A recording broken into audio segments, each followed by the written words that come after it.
Once again, this is Otherworldly Fundraising. Our fundraising efforts are benefiting one simple wish. Links are located in the description below. And now we're on to our next guest, because I'm a twofer this afternoon. Michael Knightmage Wilson. Hello. Building in the house in the internet. Yeah. I'm gonna throw you the silliest curveball to start the whole thing. I'm gonna give you an apology. Oh no. Because when I was the MC at the costume contest in Metropolis, Illinois, when you were a guest, I was not ultimately familiar with you and was a little nervous and was given the wrong information. And I introduced you as Knightmage. You know what? It's okay. Because honestly, so many people will just say nightmare. It's fine. I think the event was over for about 30 seconds when someone raced up to me and said, "You have to apologize to him right now." I'm like, "What did I do?" Well, you know what? Apology accepted. Thank you, good sir. This is going to be another great hour. We're going to take a quick second to flip this page back over and remind everyone that One Simple Wish is getting the benefits of this weekend. And we want you to look at justgiving.com to make a donation. And it's a very good cause, and a small amount can make a big difference. So please consider that. All right. Welcome again. Hello. How are you today? I am excellent. It's Saturday. I'm doing good. How are you? I'm feeling all right. I've had a busy, crazy weekend so far, and the day ain't over yet. But I'm living in this moment, and I'm looking forward to it. So this is an interesting concept. That's not one of the 300 costumes you've made, I don't think. I'm just looking like a regular old jersey kind of shirt here. I mean, this is kind of a costume. It's my everyday costume. Well, there you go. Secret identity, et cetera, et cetera. So I made now I'm going to feel bad. Like, were you expecting me in costume? No. Everything is a costume. I mean, you put on a smile, you're like, are you happy? Maybe it's a costume. Pull out of the nosedive. Pull out of the nosedive.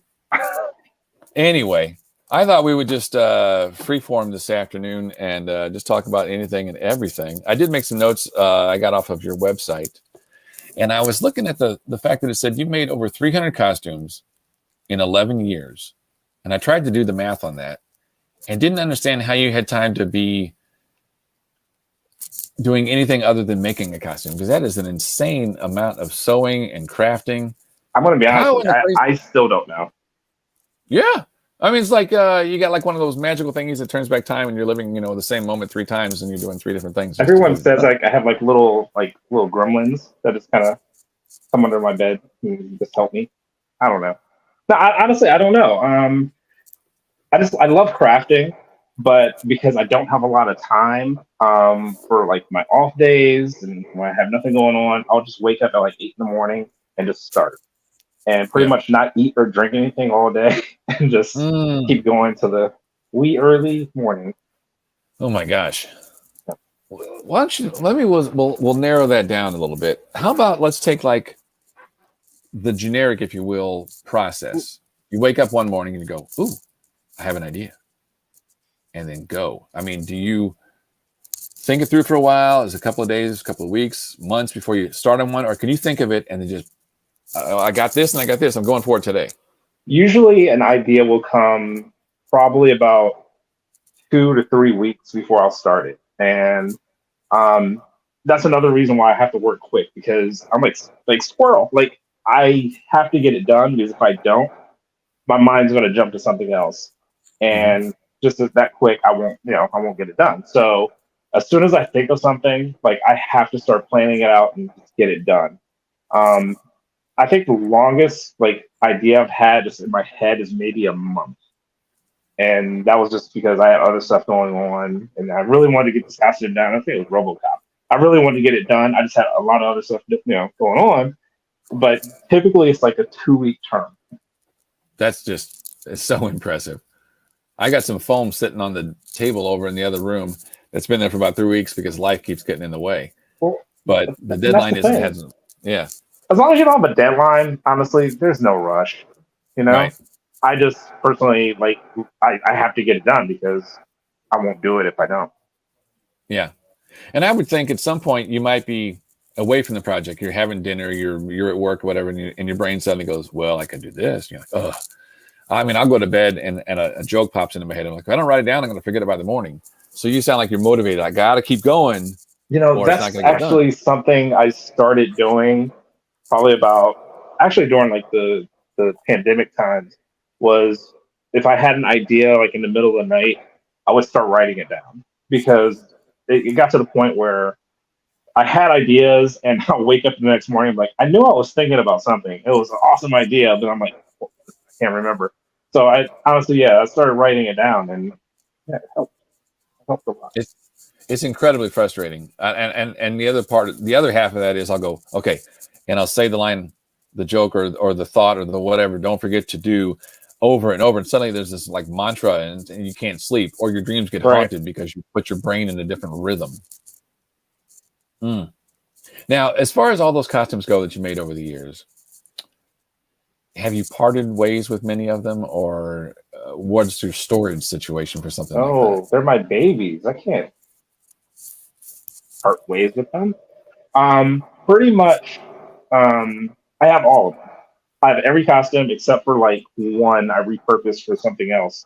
But I keep them all. So I kind of started off with my one. I had a small 2-bedroom apartment, and so my 1 bedroom was just all totes. Like it started, with 1 tote, 2 totes, 3 totes, 4, and then by the end, the entire room was nothing but like bins, labeled bins. So I ended up getting a storage unit, and then I ended up getting the biggest storage unit that place had.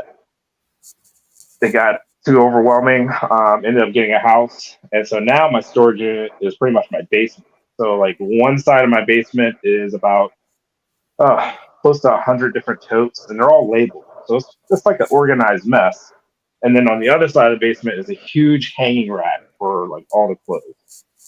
Yeah, I was going to say, I was wondering if you tend to make things that can be folded up well, or do you don't even let that hold you back? You can hang things up because some materials are going to be very compacted and they're not going to wrinkle, but others are just. Oh yeah, no, I specifically make things with the idea of, can I fly with this? How am I going to store this? There's some things that like, obviously I just can't store, and I'm just like, listen, I just really want to make this, and it's just, I'll figure out a way, but that's very far and few between. But mostly I kind of have a forethought of like how I'm going to store this and how I have to make it in order to store it. Right.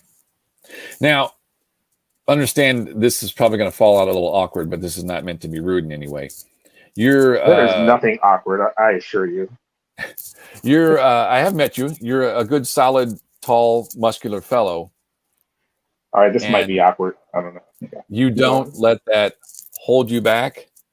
You just pick a costume. It doesn't have to be a character that's built like you. You just go, all right, this is what I want to be. And then it's brilliant. I mean, I'm trying to make a compliment here, but I'm also trying to understand how that process works. So I'm very much of the mindset of cosplay is really just your fan art of the character. And you look at fan art and you pick a character, that character has been drawn so many different ways, even if it's not fan art, even like just take Batman. Batman has been redesigned and thought of thousands of different ways in different mediums and stuff. So how come cosplayers can't do the same? How come cosplayers can't redesign and a character in their own vision, right? So to me, that's exactly what we're doing. We're creating fan art. So, how come, honestly, I like a She-Hulk can't look like me on like an alternate Earth, right? Right, yeah. So another Earth. That's literally the way I approach it. It kind of didn't hit home with me to start doing that and really like push that until I was doing a charity event, and this was years ago. This was probably back in like 2014. I was doing a charity event, and it was an anti-bullying event for a school. And I've done a few before and stuff. It was fine. I was Batman. And after the event, about 2 weeks later, one of the teachers contacted me and said, "Hey, kids loved it. There's one kid in particular that's is enamored, and he just kept saying, like, oh my God, like Batman looks like me. I could be Batman." The school is a predominantly white school, and so there was one black kid that was just took home to that Batman skin tone to him. You know, it didn't hit me till then that how much representation really matters, and that just comes in all forms. So that kind of really what pushed me to do characters that aren't traditionally seen a certain way. And then once I started doing that more and more, I've seen other people kind of become inspired by that and say, oh my God, I really wanted to do this character, but I didn't know if I could do it because of my size or whatever it is. But, you know, seeing you do characters made me do it. So that still now pushes me to still kind of, I won't say push the envelope because that's the wrong phrasing, but to just think outside the box of what I can and can't do. Like, honestly, sky's the limit, man. Right. Yeah. With the commitments that you have based on this, and you don't necessarily have to answer this in any particular way, but does your employer ever roll their eyes and go, again with the time off or anything? You know what I'm saying? No, not now. So when I very first started, with the time off stuff, that was never the issue. They love what I do. So I'm pretty much very vocal about my day job. It's not like a secret or anything. And so, like the community knows what I do. And so whenever I'm doing anything, they're pretty much mentioned too. So it's actually like, it's like good PR for them as well. So they very much love what I do. Now, as far as like the content that I do and what I do, that's a different story. So, you know, just law enforcement in general, the personality is a very kind of type A personality. So at first it was very much like, oh my God, you're dressing up in tights, like, but you know, kind of that type of mentality. But once they actually start seeing like the things I was doing, places I was going, people I was meeting, it became like, oh, how was your weekend? You know, and then now it became kind of now that like the geeks are kind of the popular kids now. And I kind of credit that to cosplay, the boom of cosplay, and just like superhero movies in general. But now it's like, no, there's a convention coming up. Can you help me with my costume? Or like, hey, my kid's having a birthday party. Like, can you stop by? So now it's very much a like every day someone's asking, well, hey, what's your next event? They're very much interested in this entire kind of lifestyle. So it's kind of really come full circle. Excellent. On the screen, thank you for joining us. Please consider donating to help us reach our goals. And there is the link. We currently have $800 donated, and that is excellent, but I think we can do better. Yes. Now back to the interview. That kind of what you were just, the last couple things you said, let's push those together. I had a question that said, have you met a costumer who has progressed in ability over time, sort of a then and now comparison that may or may not have said, hey, you know, I like what you do, I'm getting into it. And then you meet him like 2 years later and you're like, wow, I'm impressed how far you come on your own kind of thing. You know, have you met someone that you've had sort of a relationship like that, sort of a mentor or a guide? This is going to sound like a really cheesy, like cop-out answer, but it's truly not.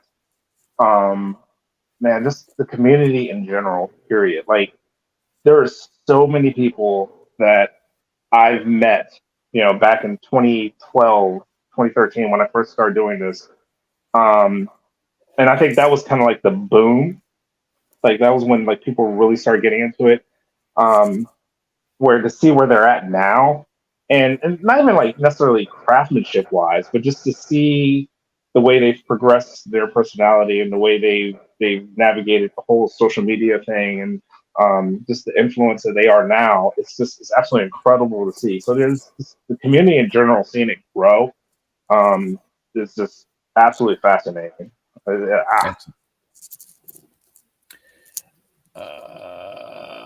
Whoops, I looked at the wrong question. Got myself flustered.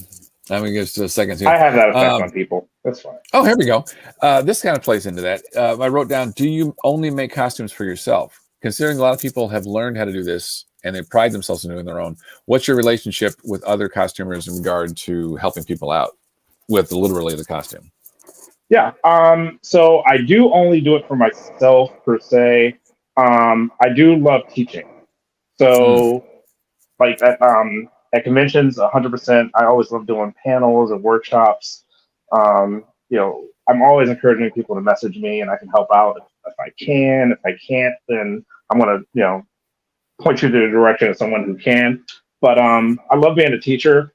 But as far as like doing commissions, I can't. It's because I make costumes for myself and for my vision. And even if someone says, "Hey, I really love that Spawn costume. Can you make me one just like that?" No, because I feel like it would not be to your standards. And I just it's everything I do is to my standards. And to me, my standards are pretty low. So even if you don't think my standards are low, it's high.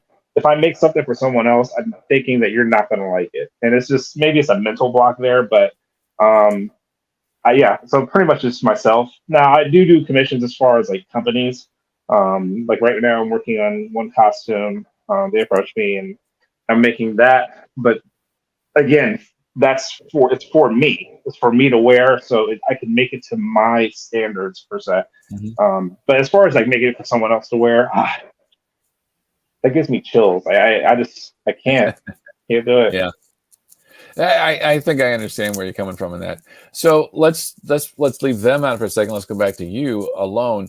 Take you at your first costume. What did you know going in? Now you're 300 costumes later.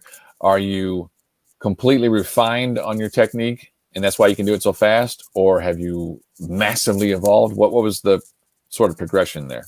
No, and it's funny. I see a lot of people kind of do the then and now, costume transition stuff, and I honestly think that my craftsmanship and technique and stuff is the exact same. I learn new things, but I think the way I go about making things is pretty much the exact same. Like there's literally nothing's changed. Like maybe, I've just gained more skills and know how to do different things. But as far as like refining, it's still the same. I'm very much a 10-foot rule cosplay. And basically what that means is that my friend Super Casey, we kind of used to always joke about this because she's a 10-inch rule. But so 10 feet away, I look amazing. In photos, I look amazing. Do not come up 10 inches inspecting things because my seams are going to be, crooked.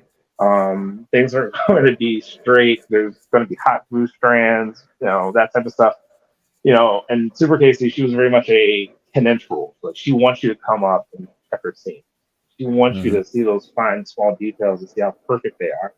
And I think that's also why I am so fast, is because I live by a rule. Like I don't need it to be perfect. Now, if it's for a company or if it's for a costume contest or something like that, that's a totally different story. But if I'm making something just for fun, and I'm going to make it work to a convention for 6-7 hours, and then I'm going to throw it in my closet for 10 months and not think about it, I don't need to be perfect. Okay, that's fair. This is a good question, sort of a segue, but still relevant. On screen, it says, what about a specific character has inspired you to costume as them? Since you have 300 choices to choose from, pick a good one for us. You know what? I'm going to go Superman. Superman is one of my favorite characters of all time. And it's literally just because he is that big blue Boy Scout. He is good.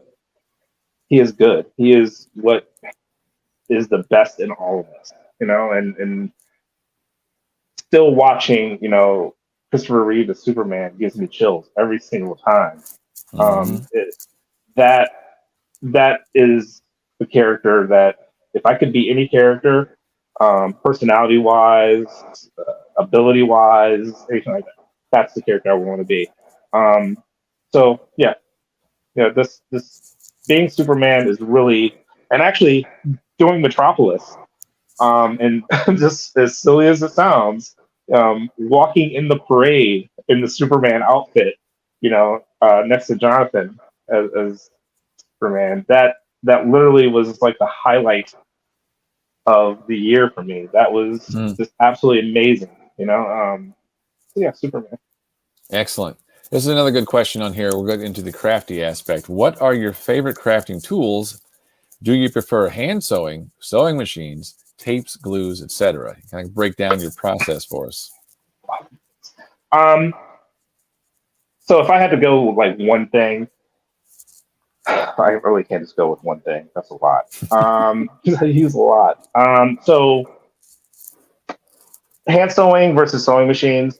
Sewing is probably like my weakest. I hate sewing. I hate sewing. But I would say sewing machine is probably going to be the best, only because it's faster. Hand sewing is fine for smaller details and stuff, but yeah, machine wise. If I had to pick like one tool that I use on pretty much everything, it's going to be a twofer. It's going to either be hot glue. You know, I will hot glue the crap out of it, pretty much anything. And an airbrush. I love airbrushing. I just love putting those small finishing paint details on. So yeah, those are two like go-tos. Okay. Do you find if you're airbrushing, what we're talking spandex? Because how do you get the model to look right? Do you have a physical model, a mannequin of your own that you would put the costume on to do that? Because you stretch, the paint's not where it's meant to be. So when I first started the idea of having the kind of airbrush look, I went to an airbrush artist, Josh Shaw, and he's the one who taught me how to airbrush. And so what first we would do is we put the suit on me, and he would airbrush me. And then we became like really, really good friends. And so he taught me how to airbrush. So now what I'll do is I have a mannequin. I would just put the bodysuit onto the mannequin. Go that way. I do have a duct tape mannequin. That's my body shape. So, airbrushing the muscle details on, which I don't need to do. But I just do it now. But putting it on, it's very much to myself. So if you were to put the suit on, it's not going to sit 100% right because it's specifically to where my muscle would be. So yeah. That's actually funny because there was a commentary track on a show I watched one time, and the gentleman was talking about being at Dragon Con, and he goes, I saw the most perfect Spider-Man, but it had the airbrush costume, and so it didn't look right. So he was both like, this is awesome and terrible at the same time because it was not meant for that specific person. Yeah, so I know like with the sub-dye suits where like the definition and stuff is already printed on the suit. Those are sometimes specifically for that reason. It's hard because not everyone is going to. It's not going to sit the same on everyone. So sometimes it can look like you have an ab up here. Right? Yeah. But it's a cool, easy alternative too. If you don't want to airbrush or you can or don't have the ability, whatever it is. Yeah, some people tell you like Christopher Reeve, of course, being the pinnacle of it for many of us, but no airbrushes, no extra seams, and spandex flattens muscles. He still looked amazing, but they've gotten away from that in the modern era. The costumes are just like we gotta make them look like the comic book does, but how are we gonna do it? Well, we're gonna sew this into it and that onto it and all that craziness. Do you still do mostly, I don't want to call it flat suits, but do you use a lot of extra appendages or whatever for certain aspects like that in muscular suits? As far as like muscle padding and that type of stuff? Yeah, like some things are meant to be armored. It's just the armored version of Batman. Oh, okay. Yeah, I do. It just depends. It depends on the vision. It depends on how else, like everything else, how it sits. Again, I don't go for accuracy whatsoever. I literally will go with whatever I think will look decent on me. So, if every single drawing has a clear spot here, it's just like fabric, whatever. If I think armor is going to look cool here, then I'm putting armor there just because I want to do it. So yeah, there's 100% costumes I've done there where things are places probably you wouldn't see. That actually is an interesting answer time-wise, because on screen, I think this might be an answer, maybe not the answer. What costuming secret can you share, that one tidbit that every cosplayer should know in regards to putting a suit together? And I think if I was to speak for you, it would be make it your own, but you go for it. Yeah, honestly, that is make it your own. So I will always say that to me, like my job as a cosplayer is not necessarily just to bring your vision or someone else's vision to life. My job is really to make you believe that character always looked like me.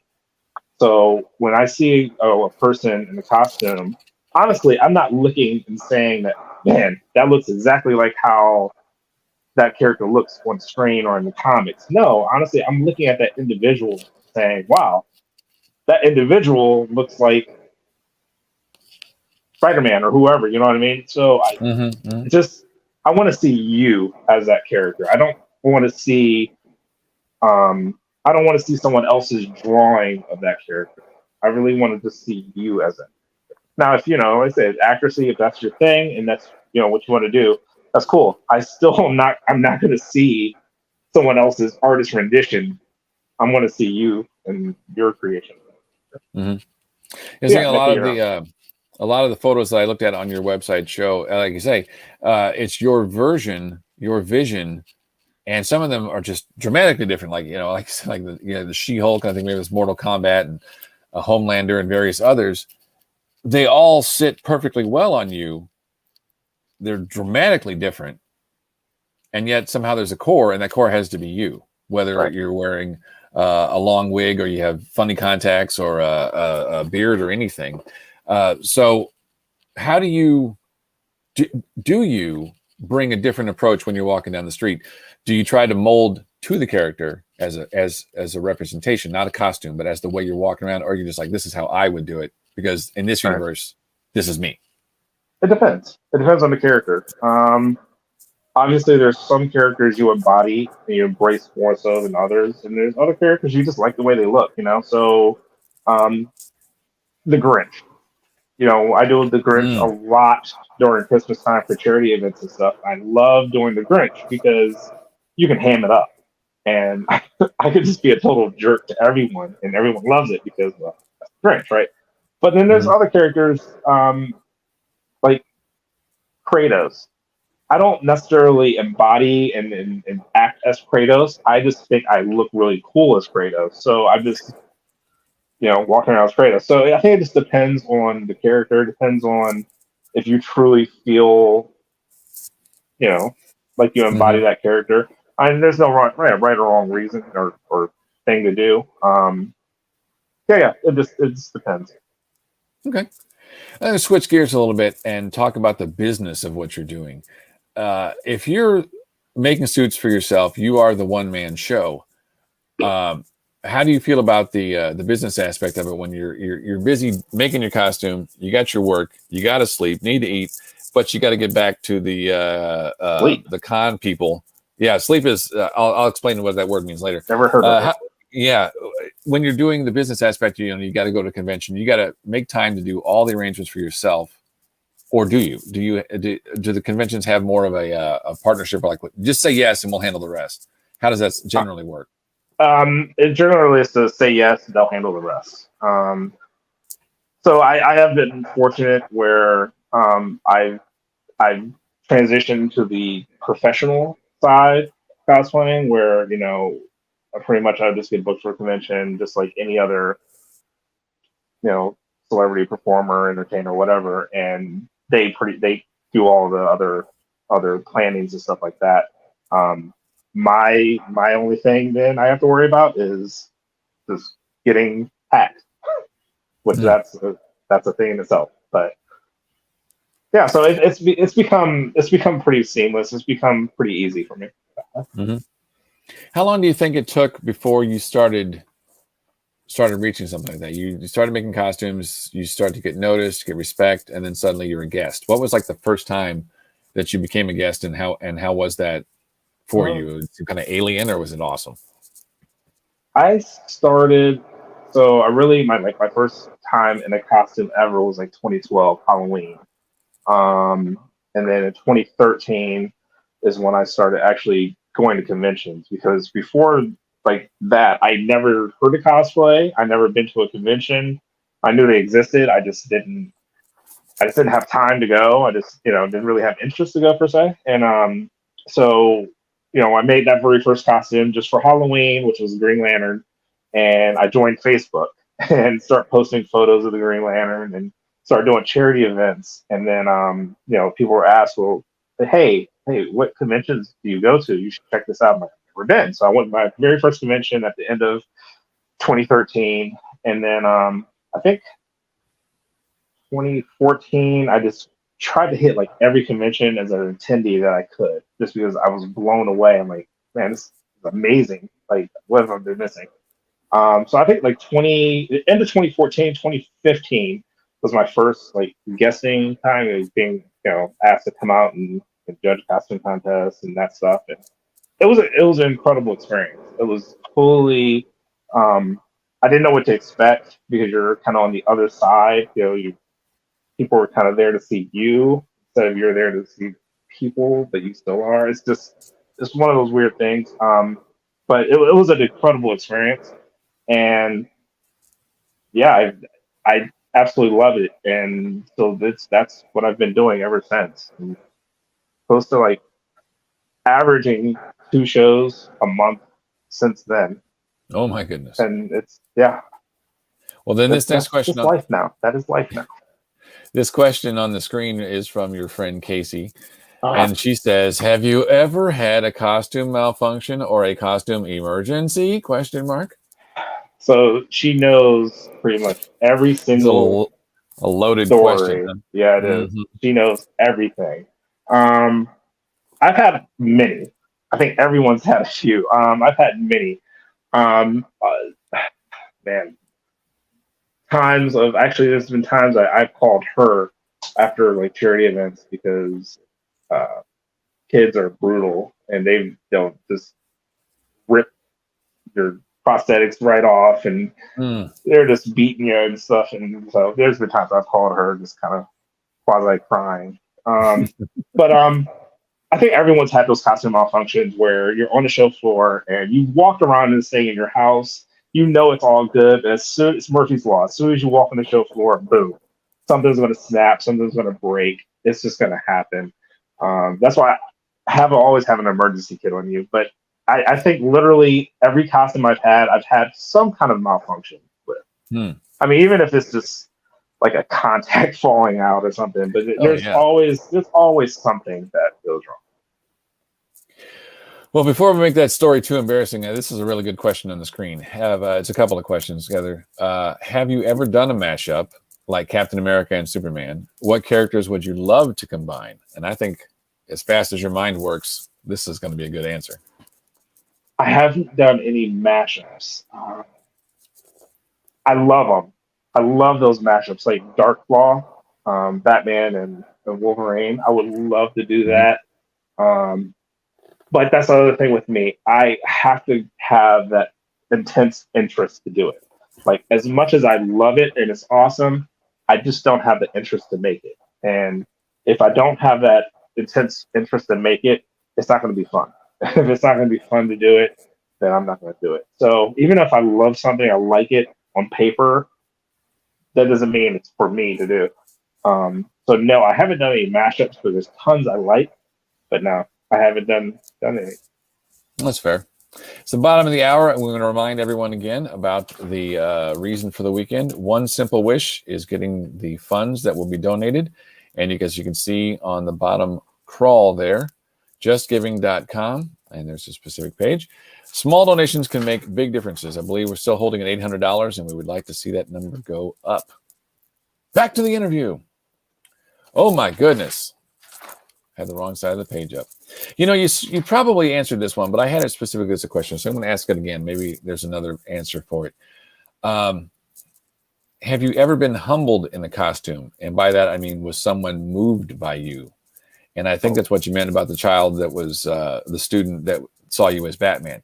Is that become more of a commonplace situation for you? I would think that would be a very interesting experience on a personal level if someone was like, I just love what you do because it's so cool.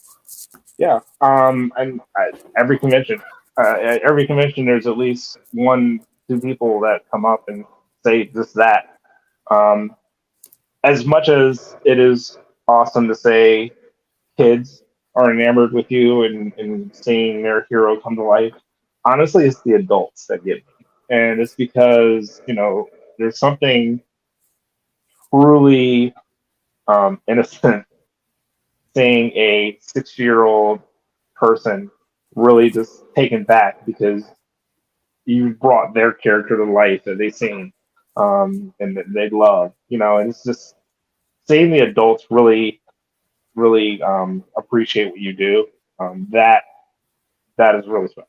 That because I know for me, again, like Superman is one of my favorite characters. So even now, just seeing someone dressed up as Superman, I play it cool, but inside I'm just like, hey, I'm all giddy because right? It's Superman, right? Right. So yeah, seeing adults and having adults come up to you and do that is absolutely excellent. There's a comment on screen from Susanna Schwack.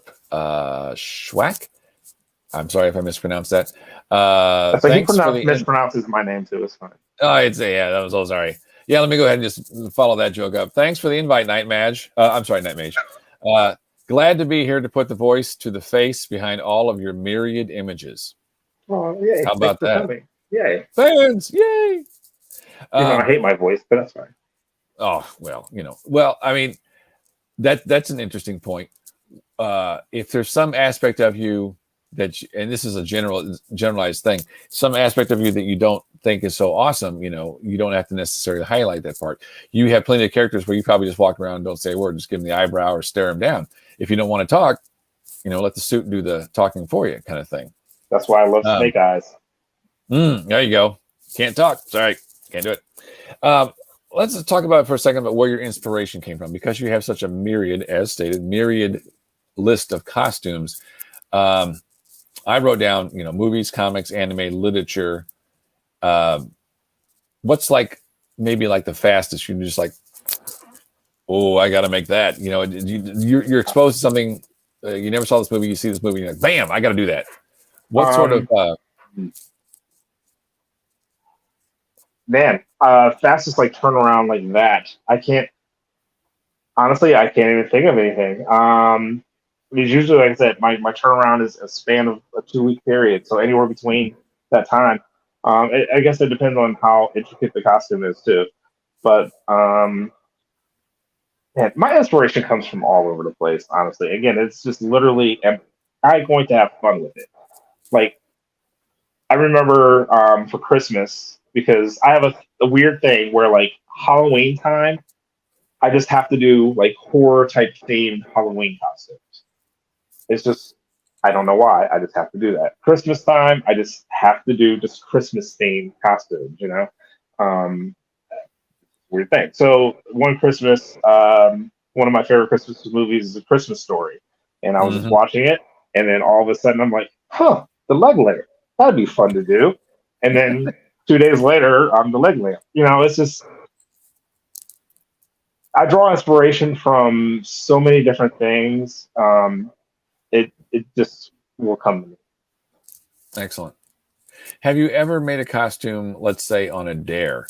You make for yourself, but someone's like, I know you already got Superman, you got Batman, but I dare you to do blank. Have you ever had someone else give you the inspiration? Oh yeah, and usually that's when I'll do the Laura Croft. Laura Croft was a character. So I only did it because I was doing the interview, and guy said, "Well, you look awesome. I don't think you will look awesome as Laura Croft. I don't think you could do that. I don't think you could pull it off." All right, watch me. Right. Usually it's those type of characters. When people say I can't do something or I shouldn't do something, I'll do it. And literally, it's just out of spite. Okay. Well, then on the screen right now, John Lamb is asking a question right in tune with this. Would you ever consider doing a Dennis Rodman cosplay? So that's funny because he actually, we thought about doing actually, he thought of it. He wanted me to be Dennis Rodman to his Kim Jong-un. And, oh my gosh.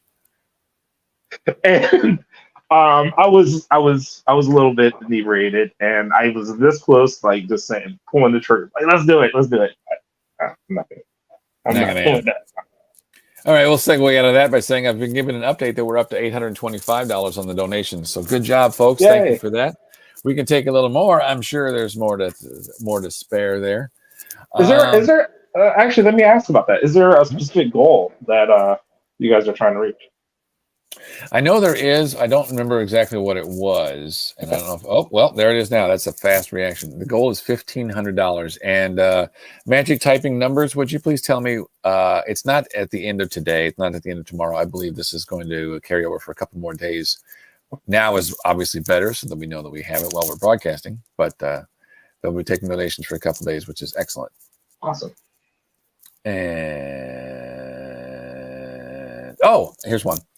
With that variety of costumes, do you ever consider the notion of I need a base? Like, do you make gauntlets that can be used for 6 different characters, or do you make them new every time?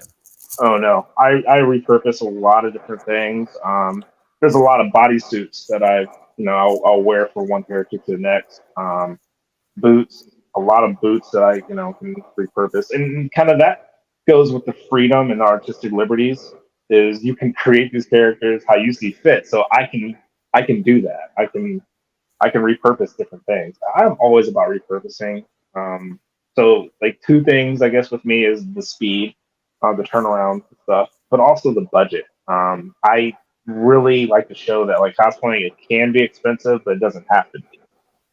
Again, that goes with the, am I making this for a contest? Am I making this for just for me to have fun?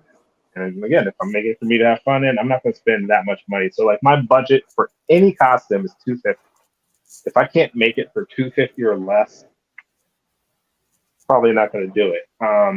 So that's my thing. Yeah. Repurpose a lot. All right. Repurpose this one for us. What about a mashup? Dennis the Menace Rodman. Right, or is that redundant? That's pretty funny, actually. That's pretty But it goes back to my whole thing with the mashups. Like, it sounds awesome on paper. Like, I'm picturing it and it looks awesome, but I don't have that. I got to do it. Right. It's a funny joke. It's like telling a writer, I got an idea for a movie. Oh, that's a great idea. I'm not going to write it, but yeah. So how about this one? This one I think you'll answer better. I'm sorry. This one I think you'll answer, and I'm just going to bail out. I'm going to start over. What's your favorite horror costume for Halloween?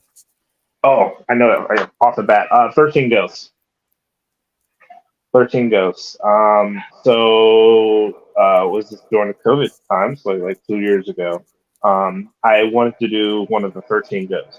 And if you don't know what 13 Ghosts is, it's a early 2000s horror movie, but it's a remake of a 1960s movie. And it's about these 13 ghosts who all have like really tragic backstories. And there's a guy trying to capture all the ghosts. And it's a really, it's a cult classic movie now, I think. But it's really cool. And all the ghosts are wildly different, right? So I didn't know which ghost I wanted to do. So I'm like, well, I'll just do all 13. So in a span of about 2 weeks, I built a ecto glass cube in my garage using shower curtains and airbrushing the symbols on, and made all 13 ghosts. And me and my one friend Andy Serpenti and Achu Cosplay, they came and helped me photograph them and do some videos, and it was amazing. But that was just my favorite thing. It's probably my favorite thing as far as makeup wise too, because again, every single ghost was just wildly different. Like from the hammer, and the hammer has literally like hundreds of nail spikes. So I just made foam spikes. They're they're latexed on, and just blood everywhere, and also making the costume. To doing the Angry Princess, and the Angry Princess is literally just a naked female. She's just naked, and she has cuts all over her body and bloody. And so, it's going from that to turning myself into a naked female, dead naked female. That it just, and doing it, 11 other times. That was my favorite project to date, actually. Excellent. There's a compliment on the screen. It says, we want to compliment you on your Gizmo Duck. Gizmo Duck. Thank you. Yes, Gizmo Duck was fun. Yeah, that was a fun costume too. That was one where I'm like, I thought I saw it. I was watching like a rerun of DuckTales. I saw Gizmo Duck. I'm like, I gotta do Gizmo Duck. But how am I gonna do Gizmo Duck? I knew I definitely want to be able to just ride around. So I had the idea of making the wheels out of foam, but then also riding on one of those hoverboards. And so then I figured, well, that way I can actually walk around and split my feet apart, walk around, and it will still look like a wheel. Or I can jump on the hoverboard and just ride around on the hoverboard, and it really turned out really awesome. And actually, it kind of goes back with the thing where you don't know who's watching you. Once I did it, I didn't tag them or anything like that, but Swagtron, the makers of the hoverboard, they ended up seeing it and they ended up sponsoring the costume. It was amazing. That's excellent. Yeah, where does knowing how to ride a hoverboard fit into that experience? It was a lot of trial and error, a lot of hurting, a lot of ouchies. Yeah. That was. I'm not the most gracious person. I'm pretty clumsy. We got, I think we're stuck on the mashup idea again. Here comes Susanna with, on the mashup idea, while working as a bouncer at a local bar, I came up with a functional mashup that I called Horton Here's a Doctor Who. Okay. That would be, that's how you address the elephant in the room, right? All right. No, that was terrible. That was You got to put a dad joke in there. John Lamb is back with Knightmage is my hero and my goat. He makes me want to better my cosplay game. There you go. So someone getting inspired, which is excellent. Thank you, John.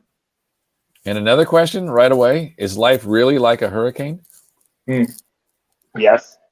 Yes, it is. Yes. It is very much like a hurricane. Yes. What's the hurricane's name? Man, I mean, Mage. Hurricane Mage coming your way. And then some silly local news guy that doesn't know what he's talking about. Tonight, Hurricane Mage. Oh, I'm getting an update. Hurricane Mage. Sorry. Embrace itself. There you go. On the screen again. Thank you for joining us. Please consider donating to help us reach our goals, which are $1,500 is our goal, and it will be open for a full week. So you can watch these, any live stream that you missed, you should be able to watch on YouTube, and the information will still be there so you can donate later, and we really appreciate that. It's put in the private chat, Hurricane Duckburg. Yep. Just going to let that one hang in the air for a minute. Okay, that's long enough. So what are you working on now? Now the theme song in my head. Thank you. I heard a meteorologist pronounce the T on Hurricane Margot, so Hurricane Margot. Okay, then. What are you working on now? I mean, I imagine that you had to sit here for 48 minutes and you're like, I could be sewing. I know, right? We appreciate it, though. So the current thing I'm working on is it's a project. I can't really say exactly what it is. That's but fair. It's an original character from a original IP. The producers of it is from a really, really big franchise. So when they approached me, they literally had this. They developed this character with me in mind, just basically kind of preemptively thinking them say yes, they were right. So when they approached me with it, I'm like, yes, of course, I would love to do this. And so they actually got me hooked up with the designers and stuff, and we were able to collaborate on some ideas on the actual design of the character. So being able to do this and bring it to life and have it be me, like have it be my character, that it's honestly a dream come true. So yeah, I can't wait to really just fully talk about it and show everyone. It's definitely there's a lot of things I'm going to be doing with the project that I've dealt with a little bit, but this is one of those things where I need it to be perfect, you know. So so I'm excited for that. Other than that, just like personal projects.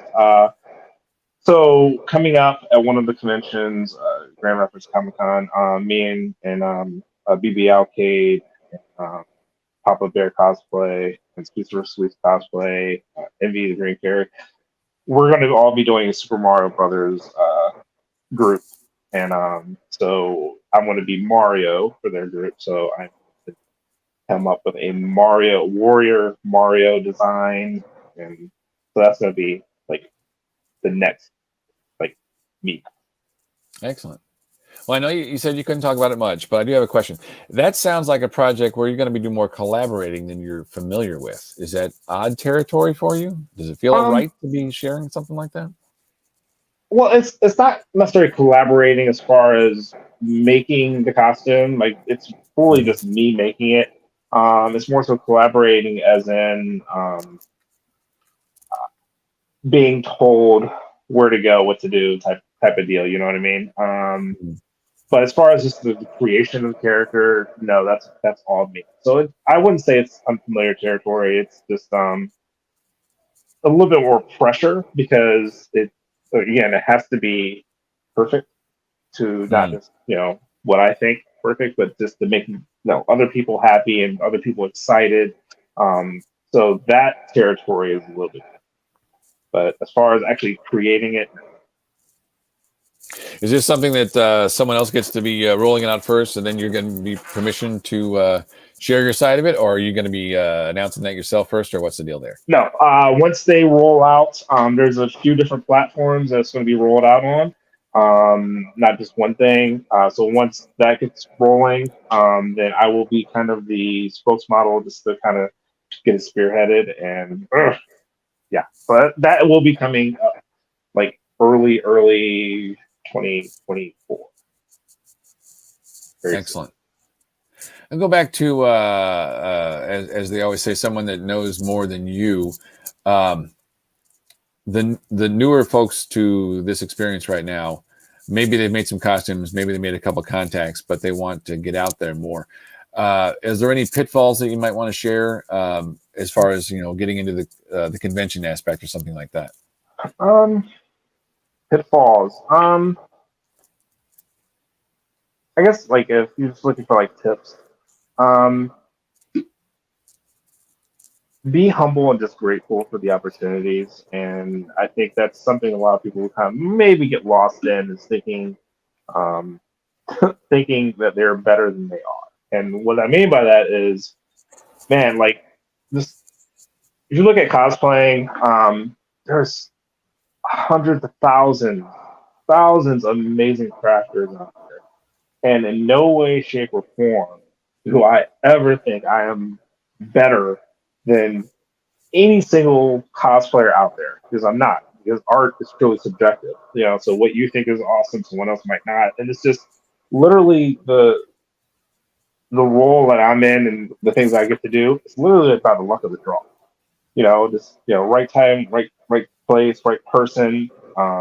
It could easily be someone else, and maybe should be someone else. So I think, if you have the opportunities that come your way, just be grateful and thankful for them, but stay humble and realize that like literally it was luck. Like you might be good, your craftsmanship and stuff might be awesome, but it's luck that you're there, and don't take that for granted and just be thankful for it. Excellent advice. Another question on the screen: would you ever do a Broadway costume, maybe at BroadwayCon? I haven't done any type of Broadway costume as far as musicals. But as soon as I saw that question, immediately I just thought of Broadway from Gargoyles. But that's a different kind of mashup, right? I took your idea and I mashed it up this way. No, I haven't actually. I'm not opposed to it. Actually, I'm not opposed to doing like a Greatest Showman. But yeah, I'm not opposed to it. I just haven't thought of it. Yeah. That's fair. Well, I'd say we got about 5 minutes-ish left on the clock. Man, that was a quick hour. Well, when you're sitting there talking to a goofball that just tries to be nice to people he doesn't know very well, it just time flies. Are you calling me a goofball? No, you called me a goofball. Oh. No one. There's no goofballs here. No, I am a goofball. No, I'm absolutely. High five. There you go.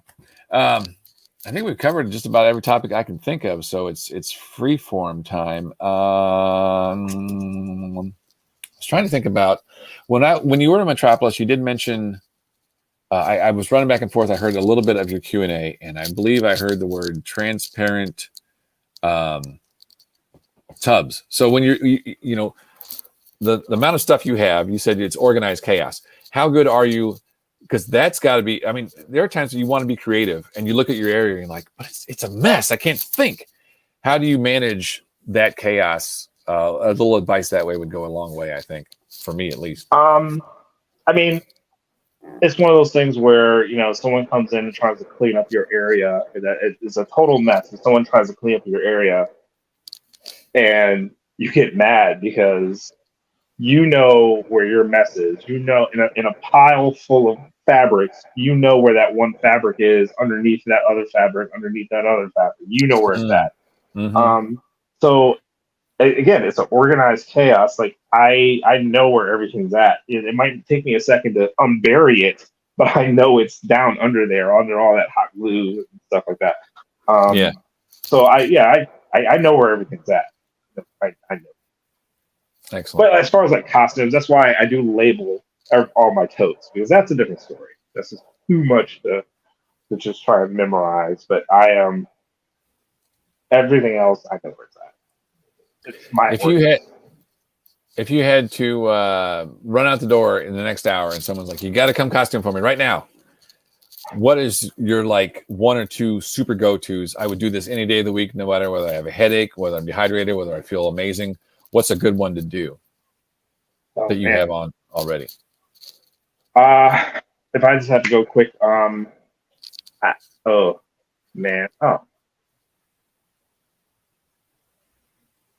probably He-Man. I love doing He-Man. It's comfortable. It's just so goofy. It's just it makes people smile. It makes me happy. So yeah, maybe He-Man. He-Man. I will always do He-Man. When did that one come into the mix, just for reference? I mean, you've been doing this for like 11 years or so. Is that one you've had for a long time? He-Man, maybe 3 years. Yeah, maybe 3 years. I did Skeletor first. I did Skeletor maybe like 6 years ago, and then I did Hordak, and then I did He-Man. The trifecta. No Man at Arms? No Man at Arms. I did make my friend She-Ra. So when I did my He-Man, I did make her She-Ra, which I kind of want to make me She-Ra. But. So yeah, you 300 costumes for yourself. You must have along the way. We only got about a couple minutes here. This might be the last question-ish. How often do you have those kind of situations where you pair up with someone else to do, even if it's just a photo shoot? You're like, hey, I'm going to do this. You make that real quick. I'll see you in 2 weeks. Does those situations come up? Oh, all the time. All the time. Like my friend Rachel at True Cosplay, and it's good with this because like I'll just message her and like, hey, and she already knows right off the bat he's about to ask me to do something in like a week. And I got already thinking costume, and she's always for it. But yeah, all the time. I'll be making something and I'll just think, oh my God, it'd be awesome if I had a so-and-so with me. And now I'm thinking, okay, I think, this person to be able to do it and he'll like it or whatever. And so far it's worked out pretty well. I haven't been turned down yet. Excellent. My clock says 5:59. I'm going to hit you with one really good, horrible dad joke mashup. This came to me and incorporates everything, including what was on the screen, which, as you mentioned, The Greatest Showman. What's your favorite song from the movie? I've got it now. Here it is. Here's your costume.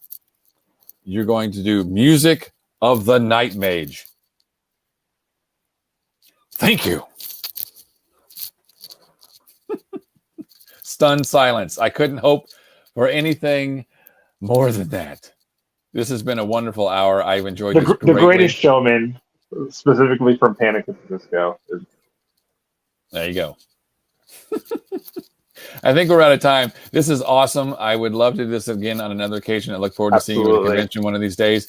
Probably not too hard to find you at a convention because you're a super busy guy and you're out there all over the place doing good things for good people, and we appreciate it. Donate, everyone. Please do. And I think I'm going to surrender it. It is 6 o'clock. We'll see you next time. Awesome. Thanks, guys. Once again, this is Otherworldly Fundraising. Our fundraising efforts are benefiting one simple wish. Links are located in the description below.